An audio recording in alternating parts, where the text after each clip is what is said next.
ฉันไม่เคยรู้คนที่สำคัญมันมีค่าแค่ไหนฉันไม่เคยรู้วันที่สวยงามนั้นมีค่าเท่าไรไม่เคยรู้เวลาที่เรามีกันนั้นดีเท่าไรไม่เคยรู้ความคิดถึงมันทรมานแค่ไหนไม่เคยไม่เคย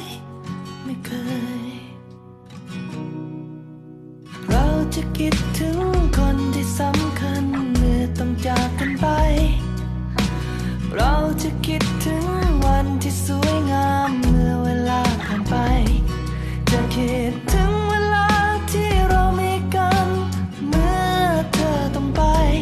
และตอนนี้รู้ไหมว่าฉันคิดถึงเธอมากแค่ไหนไม่เคยจะลืม